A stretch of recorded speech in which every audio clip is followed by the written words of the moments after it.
എന്ത് കാരണമാണ് കേരള ഇന്ന് ഏറ്റവും വലിയ വിലക്കയറ്റത്തിൻ്റെ ഒരു സംസ്ഥാനം? ഇന്ത്യ രാജ്യത്തിൽ ഏറ്റവും കൂടുതൽ ഫുഡ് ഇൻഫ്ലേഷൻ ഏത് സംസ്ഥാനത്തിലാണ്? കേരളത്തിലാണ്. എന്താണ് അതിൻ്റെ കാരണം? നമ്മൾ ഫുഡ് ഇമ്പോർട്ട് ചെയ്യുന്നു. ഇവിടുത്തെ കർഷകരും അവരെ പൊളിച്ച് അവരെ ദ്രോഹിച്ച് ഇവിടെ കൃഷി വേണ്ടെന്ന് പറഞ്ഞ് നടക്കുന്ന നമ്മുടെ സഖാമാർ ഇലക്ഷൻ്റെ സമയത്ത് ഓരോരോ നാടകം ചെയ്യാനും ജനങ്ങളെ വിഡ്ഢിയാക്കാൻ കാശ് അവർ ഉണ്ടാക്കുന്നു. അപ്പോൾ ഇത് നടക്കുന്ന കാര്യമല്ല. ഇനി ഇതുവരെ ഈ സർക്കാരും അതിന് മുമ്പ് വന്ന സർക്കാരും ഈ LDF UDF മാറി മാറി ഭരിച്ചത് ജനങ്ങളെ വിഭജിച്ച് ജനങ്ങളെ വിഡ്ഢിയാക്കി ഓരോരോ വാഗ്ദാനം കൊടുത്ത് വാഗ്ദാനം ഇലക്ഷന് 4 ദിവസം കഴിഞ്ഞ് മറന്ന് മുമ്പോട്ട് പോകുന്ന രാഷ്ട്രീയമായിരുന്നു ഇതുവരെ കണ്ടത്. ഇത് മാറ്റണം. ഇത് മാറിയേ പറ്റൂ.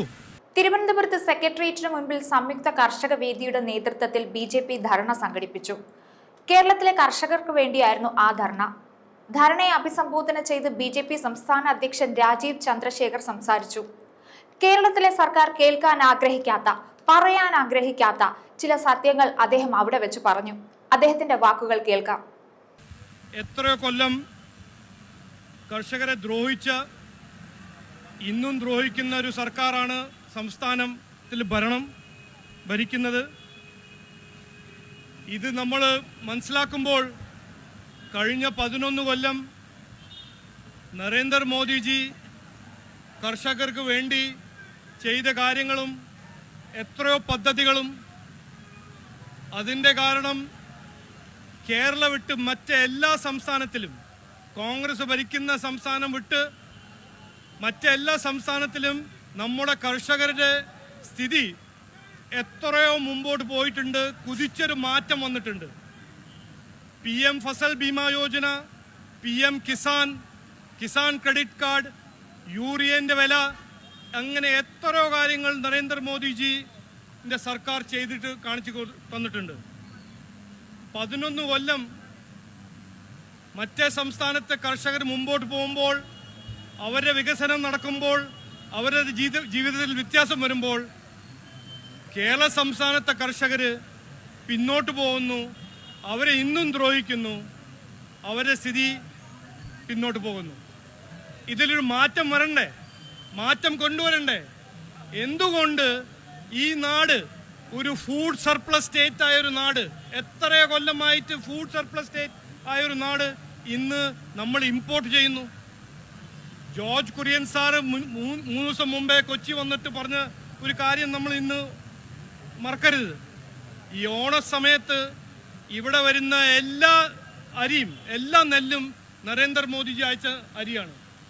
ഇവിടുത്തെ സംസ്ഥാന സർക്കാർ എന്തുകൊണ്ട് ഇത് ചെയ്യാൻ കഴിയുന്നില്ല? ഇതിനെക്കുറിച്ച് നമ്മളെല്ലാം ചിന്തിക്കണം. ഞാൻ പറയുന്നത് രാഷ്ട്രീയമല്ല, BJPൻ്റെ ഒരു കാഴ്ചപ്പാടാണ് വികസിത കേരളം. ഈ വികസിത കേരളം എന്നും വികസനം എന്ന് പറയുമ്പോൾ ഇതൊരു മുദ്രാവാക്യമല്ല, ഇതൊരു കാഴ്ചപ്പാടാണ്. എല്ലാവരുടെയും ഒപ്പം, എല്ലാവർക്കും വേണ്ടി വികസനം.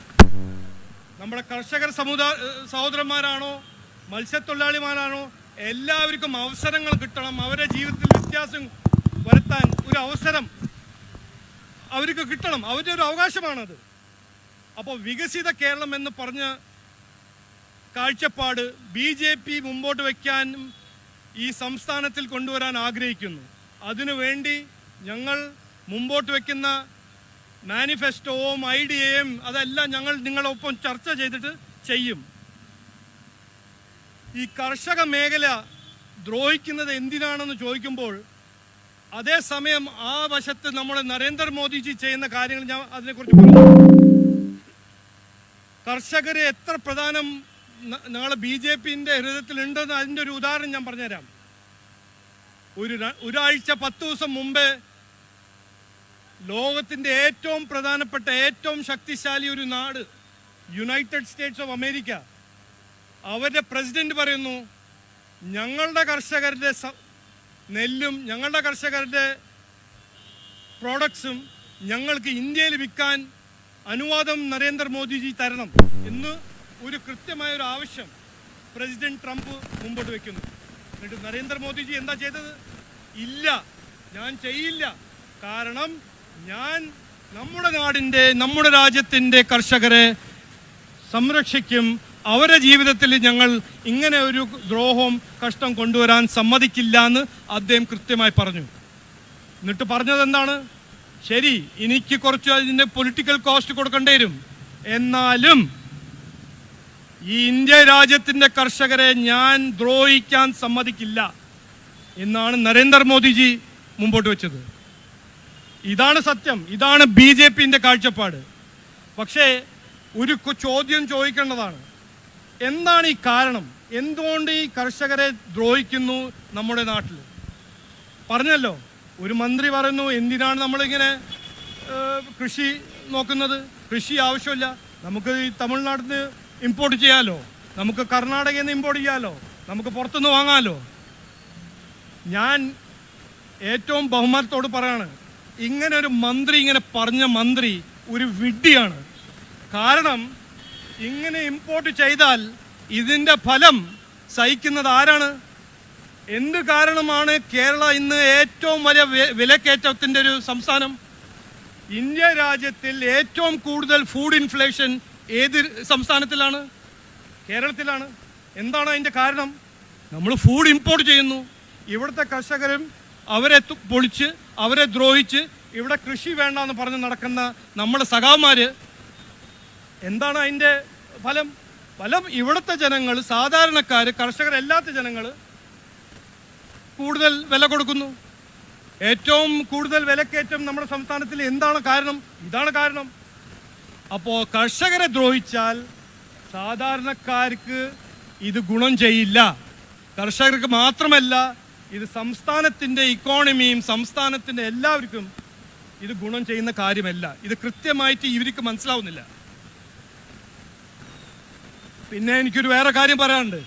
നമ്മൾ കണ്ടല്ലോ, ഈ നാട്ടിൽ അല്ലെങ്കിൽ ഈ രാജ്യത്തിൽ ഒരു അവകാശമാണ്, എല്ലാവരും ഒരു അവകാശമാണ്. ഞാൻ അധ്വാനിച്ചാലോ നിങ്ങൾ അധ്വാനിച്ചാൽ, ഞാനൊരു IT എഞ്ചിനീയറാണ്, ഞാൻ ഒരു ഗവൺമെൻറ് ജീവനക്കാരനാണ്, ഞാനൊരു കട നടത്തുന്നു, ഒരു സ്റ്റോർ നടത്തുന്നു, ഒരു കമ്പനി നടത്തുന്നു. ഞാൻ അധ്വാനിച്ചാൽ, ഞാനൊരു പ്രോഡക്റ്റോ ഞാനൊരു സർവീസ് മുമ്പോട്ട് വെച്ചാൽ അതിന് പണം കിട്ടുന്നത്, എനിക്ക് ശമ്പളം കിട്ടുന്നത് എൻ്റെ ഒരു അവകാശമാണ്. പിന്നെ എന്താണ് ഇന്നും നമ്മുടെ സംസ്ഥാനത്തിൽ മാത്രം, കേരളത്തിൽ മാത്രം ഒരു കർഷകരുടെ നെല്ലിന് കാശല്ല, വായ്പാണ് കിട്ടുന്നത്? ഇത് എന്തൊരു കാഴ്ചപ്പാടാണ്? ഇതിൻ്റെ എന്താണ് ലോജിക്ക്? ഇത് ഈ രാജ്യത്തിൽ വേറെ ഒരു സംസ്ഥാനത്തിൽ ഇങ്ങനെ ഒരു രീതി ഇല്ല. ഇതാണ് സത്യം. ഷാജിജി പറഞ്ഞ പോലെ അവിടുത്തെ MOU, സെൻട്രൽ ഗവൺമെൻറ്റിൻ്റെ MOU കൃത്യമായി പറയുന്നു, നിങ്ങൾ നെല്ല് വാങ്ങിച്ച ഉടനെ 48 മണിക്കൂറിൽ സംസ്ഥാന ഗവൺമെൻറ് അതിന് കാശ് കൊടുക്കണം. അവർ ആ MOU ലംഘിക്കുന്നു. ഇതിൻ്റെ എല്ലാ ഒരു കാരണം ഞാൻ പറഞ്ഞുതരാം. എൻ്റെ ഒരു അസസ്മെൻറ്റിൽ കഴിവില്ലായ്മ. ഈ സർക്കാരിനെ കുറിച്ച് ഒരു വാക്ക് ഉപയോഗിക്കണമെങ്കിൽ കഴിവില്ലായ്മ, ഇംഗ്ലീഷിലൊരു വേർഡുണ്ട്, ഇൻകോമ്പിറ്റൻറ്റ്. ഞങ്ങൾ വികസനത്തിനെ കുറിച്ച് പറയുമ്പോൾ അവരിപ്പോൾ വികസന സദസ്സ്, സർക്കാരിൻ്റെ കാശെടുത്ത് വികസന സദസ്സ് എല്ലാ ജില്ലയിലും എല്ലാ ലോക്കൽ ബോഡിയിലും സെലിബ്രേറ്റ് ചെയ്യുന്നെന്ന് അവർ പറയുന്നു. അല്ല, ബഹുമാനപ്പെട്ട മുഖ്യമന്ത്രിയോട് ഞാൻ പറയാൻ ആഗ്രഹിക്കുന്നത്, 45,000 ഫയല് സെക്രട്ടേറിയറ്റിൽ പെൻഡിങ്ങാണ്, ലോക്കൽ സെൽഫ് ഗവൺമെൻറ്റിൻ്റെ ഫയല്. അതൊന്നും ചെയ്യില്ല. ജനങ്ങളുടെ വികസനത്തിന് വേണ്ടി കാശില്ല, ശമ്പളത്തിന് വേണ്ടി കാശില്ല, കർഷകർക്ക് നെല്ല് വാങ്ങാൻ അതിൻ്റെ കൊടുക്കാൻ കാശില്ല. പക്ഷേ എലക്ഷൻ്റെ സമയത്ത് ഓരോരോ നാടകം ചെയ്യാനും ജനങ്ങളെ വിഡ്ഢിയാക്കാൻ കാശ് അവർ ഉണ്ടാക്കുന്നു. അപ്പോൾ ഇത് നടക്കുന്ന കാര്യമല്ല. ഇനി ഇതുവരെ ഈ സർക്കാരും അതിന് മുമ്പ് വന്ന സർക്കാരും, ഈ LDFും UDFും മാറി മാറി ഭരിച്ചത് ജനങ്ങളെ വിഭജിച്ച്, ജനങ്ങളെ വിഡ്ഢിയാക്കി, ഓരോരോ വാഗ്ദാനം കൊടുത്ത്, വാഗ്ദാനം ഇലക്ഷന് 4 ദിവസം കഴിഞ്ഞ് മറന്ന് മുമ്പോട്ട് പോകുന്ന രാഷ്ട്രീയമായിരുന്നു ഇതുവരെ കണ്ടത്. ഇത് മാറ്റണം. ഇത് മാറിയേ പറ്റൂ. കർഷകരാണോ, സാധാരണ ഒരു തൊഴിലാളിയാണോ, ഒരു യുവാവാണോ, വിദ്യാഭ്യാസമാണോ, ഒരു തൊഴിൽ അവസരമാണോ, കർഷകരുടെ നെല്ലിൻ്റെ വിലയാണോ, ഇതിനെല്ലാം ഇവിടെ മാറ്റിയേ പറ്റൂ. ഈ കഴിവില്ലായ്മ ഒരു രാഷ്ട്രീയം മാറി വെച്ച് ഒരു പോളിറ്റിക്സ് ഓഫ് പെർഫോമൻസ് നമ്മൾ സൃഷ്ടിക്കണം. നമ്മളെല്ലാവരുടെ ഒരു ദൗത്യമായിട്ട് നമ്മൾ കാണണം. ഇത് ചെയ്താൽ മാത്രമേ നമുക്ക് മുമ്പോട്ട് പോകാൻ പറ്റുള്ളൂ. ഞാൻ ഒരിക്കൽ കൂടി എന്നെ ഇന്ന് വിളിച്ചു, അതിനുവേണ്ടി നന്ദി പറയുന്നു, എല്ലാവർക്കും നന്ദി പറയുന്നു. ഈ സമരത്തിൻ്റെ പിന്തുണ നീതി നൽകുന്നവരെ BJP കൂടെ ഉണ്ടാവും ഞങ്ങൾ എന്ന് പറഞ്ഞ് മാറാത്തത് ഇനി മാറ്റണം എന്ന് പറഞ്ഞ് വാക്ക് ചുരുക്കുന്നു. എല്ലാവർക്കും നമസ്കാരം, നന്ദി, ജയ് ഹിന്ദ്.